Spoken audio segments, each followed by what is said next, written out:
ദൈവം നമുക്ക് ധനം തരുന്നു, നമ്മൾ അത് വിനിയോഗിക്കുന്നു. പാസ്റ്റർ തന്നെ പറഞ്ഞു ഇത് ബാലൻസ്ഡ് ആവണം. എങ്ങനെയാണ് ഇത് ബാലൻസ്ഡ് ആയിട്ട് വിനിയോഗിക്കുന്നത്? ദൈവജനങ്ങൾ അനുഗ്രഹിക്കപ്പെടുകയും കുറച്ച് കഴിയുമ്പോൾ അവരുടെ സ്വഭാവ രീതികൾ മാറുന്നു.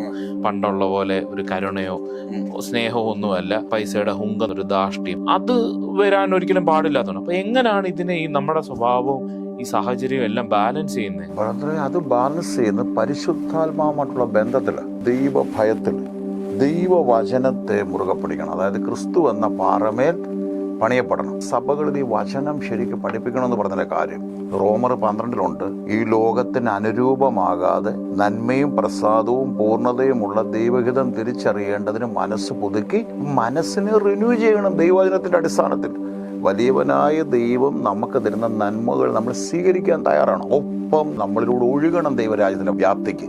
അതിനാണ് കൊടുക്കാനുള്ള മനോഭാവം നമ്മളിൽ വേണമെന്ന് പറയുന്നത്. കൊടുപ്പീൻ അമർത്തി കുലുക്കി കവിയുന്ന ഒരളവും മടിയിൽ തരും. കൊടുപ്പീനെന്ന് നമ്മുടെ ദൈവം ആരാണ്?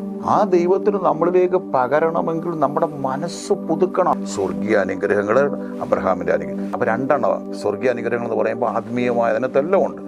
അബ്രഹാമിന്റെ അനുഗ്രഹം എന്ന് മെറ്റീരിയൽ ബ്ലെസ്സിങ്. അപ്പൊ നമ്മൾ ഇത് ബാലൻസ് ചെയ്യണം.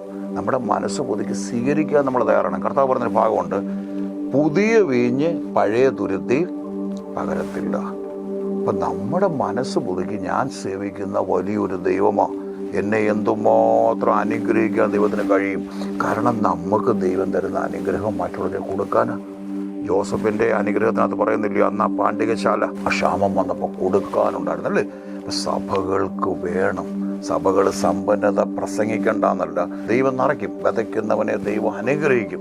പക്ഷെ ഈ അനുഗ്രഹങ്ങളെല്ലാം നമ്മൾ മനസ്സ് പുതുക്കി കൂടുതൽ നമ്മൾ ദൈവരാജ്യത്തിന് വേണ്ടി പ്രാധാന്യം കൊടുക്കണം. ദൈവരാജ്യത്തിന്റെ കെട്ടുപണിക്ക് വേണ്ടി അതാ ദൈവം ആഗ്രഹിക്കുന്നു.